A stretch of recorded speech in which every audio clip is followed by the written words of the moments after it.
Halo teman-teman, sebelumnya perkenalkan nama saya Marsha Ziana Fairuzahra dari kelas PGMI 3B UIN Raden Mas Said Surakarta. Pada video kali ini saya akan membahas sebuah materi yaitu konsep dasar antropologi tradisi, ras dan etnik, serta kekerabatan. Pembahasan yang pertama, konsep dasar antropologi.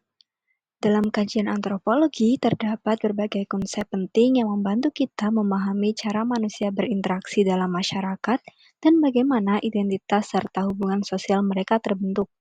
Nah, di antara konsep-konsep dasar yang sering menjadi fokus studi antropologi adalah tradisi, ras dan etnik, serta kekerabatan. Pembahasan konsep dasar antropologi yang pertama yaitu tradisi.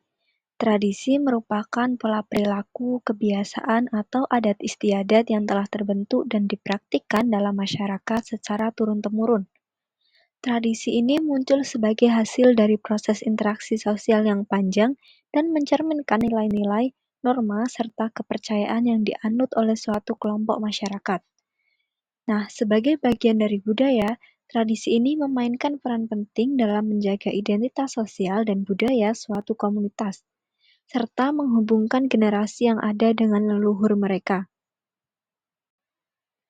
Tradisi memiliki 4 ciri-ciri, yaitu yang pertama turun-temurun. Tradisi diwariskan dari satu generasi ke generasi berikutnya. Proses pewarisan ini melibatkan pendidikan informal dari orang tua kepada anak, serta partisipasi dalam upacara adat dan kegiatan budaya lainnya.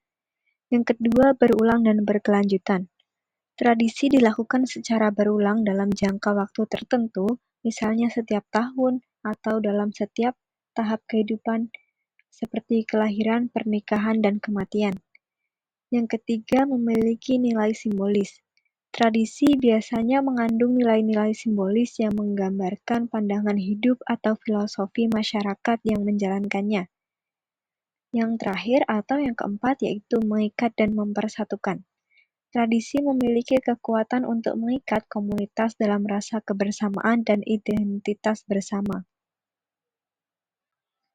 Kemudian ada jenis-jenis tradisi. Jenis-jenis tradisi ada 5, yaitu yang pertama tradisi lisan, yang kedua tradisi tertulis, yang ketiga tradisi material, yang keempat tradisi upacara atau ritual, dan yang kelima tradisi kuliner. Pembahasan yang pertama tradisi lisan. Tradisi lisan ini merupakan cerita, legenda, mitos, dan dongeng yang disampaikan secara verbal dari generasi ke generasi. Tradisi lisan ini berfungsi sebagai sarana pendidikan dan hiburan serta media untuk menyampaikan nilai-nilai moral. Contohnya legenda Malin Kundang. Kemudian tradisi tertulis.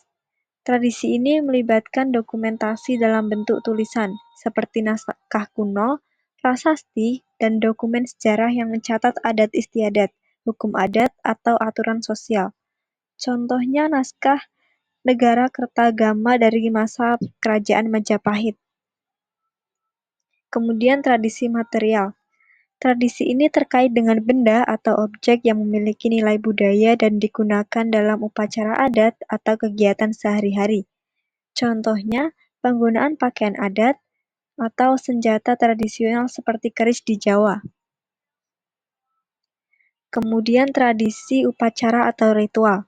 Tradisi yang melibatkan serangkaian kegiatan atau proses tertentu yang dilakukan untuk tujuan spiritual, religius, atau sosial. Misalnya upacara pernikahan adat atau upacara pemakaman. Kemudian tradisi kuliner. Makanan tradisional juga menjadi bagian dari tradisi suatu masyarakat. Kuliner khas daerah tidak hanya mencerminkan kekayaan bahan pangan lokal, tetapi juga mengandung makna simbolis dalam proses penyajian dan cara mengonsumsinya. Misalnya ketupat pada Hari Raya Idul Fitri di Indonesia melambangkan kesucian dan ikatan persaudaraan. Selanjutnya ada fungsi dan makna tradisi. Yang pertama, menjaga identitas budaya. Tradisi membantu suatu komunitas mempertahankan identitas budaya mereka, terutama di tengah perubahan sosial dan globalisasi. Yang kedua, sebagai sarana pendidikan dan sosialisasi. Melalui tradisi, nilai-nilai moral, etika, dan norma sosial dapat diajarkan kepada generasi muda. Yang ketiga, memperkuat ikatan sosial. Tradisi seringkali melibatkan kegiatan yang dilakukan bersama-sama oleh anggota masyarakat sehingga dapat memperkuat rasa kebersamaan dan solidaritas di antara anggota masyarakat. Yang keempat, penghormatan kepada leluhur dan dewa. Dalam tradisi yang memiliki unsur religius yang mencerminkan keyakinan masyarakat terhadap adanya kekuatan supranatural yang mempengaruhi kehidupan mereka. Yang kelima, sumber kreativitas dan ekspresi seni. Tradisi seringkali menjadi inspirasi dalam penciptaan seni, sehingga mendorong inovasi melalui adaptasi dan interpretasi baru. Seiring berkembangnya zaman, tradisi memiliki berbagai tantangan, yaitu yang pertama globalisasi. Pengaruh budaya asing yang masuk melalui media dan teknologi menyebabkan pergeseran nilai dan kebiasaan masyarakat lokal, sehingga beberapa tradisi mulai ditinggalkan atau tergeser oleh budaya baru yang lebih modern. Yang kedua, modernisasi. Kemajuan teknologi dan perubahan gaya hidup turut mempengaruhi praktik-praktik tradisional, seperti upacara adat yang dulu dilakukan secara langsung, kini digantikan dengan pertemuan virtual atau dengan cara yang lebih sederhana. Yang ketiga, urbanisasi. Perpindahan penduduk dari desa ke kota menyebabkan pergeseran tradisi. Di perkotaan, masyarakat lebih cenderung mengadopsi budaya modern dan meninggalkan praktik-praktik tradisional yang dianggap kuno atau tidak relevan. Yang keempat, perubahan sosial dan generasi. Generasi muda seringkali kurang tertarik untuk melestarikan tradisi karena mereka lebih tertarik dengan budaya populer dan tren global. Yang selanjutnya, pelestarian tradisi. Untuk menjaga keberlanjutan tradisi, berbagai upaya dapat dilakukan seperti yang pertama, edukasi dan sosialisasi, yaitu mengedukasi generasi muda mengenai pentingnya tradisi melalui kegiatan sekolah, festival budaya, atau museum. Yang kedua, revitalisasi tradisi, yaitu menghidupkan kembali tradisi yang hampir punah dengan memadukannya dengan elemen-elemen modern agar tetap relevan dan menarik bagi masyarakat. Yang ketiga, dukungan pemerintah dan lembaga budaya.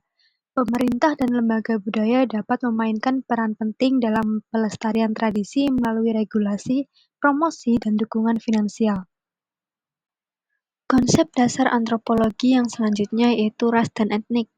Saya akan membahas yang ras terlebih dahulu.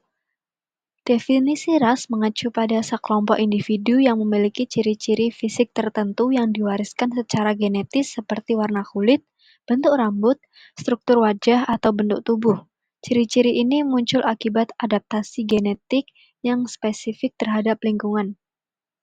Secara morfologi, istilah ini mengacu pada aspek-aspek fisik yang dapat diamati seperti warna kulit, tekstur rambut, bentuk wajah, dan lain-lain. Morfologi inilah yang digunakan untuk mengklasifikasikan individu ke dalam kelompok ras tertentu. Ras memiliki perdebatan ilmiah. Dalam antropologi modern, pengelompokan berdasarkan ras sering dianggap kurang relevan dari sudut pandang ilmiah karena variasi biologis antar manusia sangat kompleks dan berbaur akibat perpindahan serta perkawinan antar ras. Selain itu, konsep ras cenderung dianggap bersifat sosial daripada biologis murni. Kemudian ada etnik. Etnik adalah istilah yang merujuk pada kelompok sosial yang memiliki identitas budaya bersama, seperti bahasa, agama, tradisi, adat istiadat, sejarah, dan praktik kehidupan sehari-hari. Etnik lebih fokus pada aspek budaya dibandingkan dengan ciri-ciri biologis. Contohnya di Indonesia etnik sangat beragam seperti Jawa, Sunda, Batak, Minangkabau, Dayak, dan banyak lainnya lagi. Masing-masing kelompok ini memiliki bahasa, adat, tradisi, dan sistem kepercayaan yang khas. Berbeda dengan ras yang lebih menyoroti aspek fisik atau biologis, maka etnis menekankan pada identitas sosial dan budaya. Seseorang yang termasuk dalam satu kelompok etnik dapat berbagi nilai-nilai, bahasa, tradisi, dan sejarah dengan anggota lainnya terlepas dari ras fisiknya. Kemudian ada hubungan antara ras dan etnik. Seseorang bisa berasal dari kelompok ras tertentu, namun etnisnya dapat berbeda. Misalnya, ada individu yang secara fisik tergolong ras Asia, namun ia bisa termasuk dalam kelompok etnis Tionghoa, Minangkabau, atau lainnya, tergantung pada budaya yang diwarisi dan dianutnya. Kategori ras sering dianggap lebih luas dan cenderung lebih global. Sedangkan etnik lebih spesifik dan berbasis komunitas yang biasanya terbentuk dari nilai-nilai kultural. Konsep dasar antropologi yang terakhir yaitu kekerabatan. Kekerabatan merupakan sistem hubungan sosial yang didasarkan pada ikatan keluarga, baik melalui garis keturunan ayah atau patrilineal, garis keturunan ibu atau matrilineal, atau kedua garis keturunan atau bilateral. Kekerabatan adalah salah satu aspek penting dalam kehidupan masyarakat tradisional karena berperan dalam mengatur struktur sosial, hak waris, status sosial, dan interaksi antar individu dalam sebuah komunitas.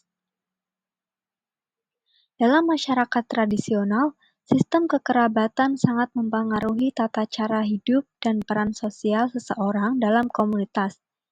Ada berbagai jenis sistem kekerabatan yang umum dijumpai yaitu sistem patrilineal, matrilineal, dan bilateral atau bilineal.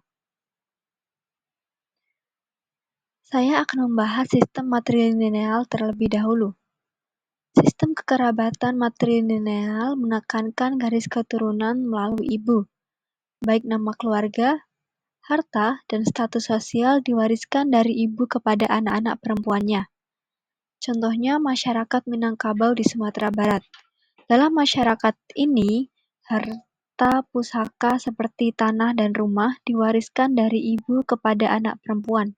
Laki-laki dalam keluarga berperan sebagai mama atau paman yang memiliki tanggung jawab besar terhadap keponakan perempuan dalam hal pendidikan dan pengawasan.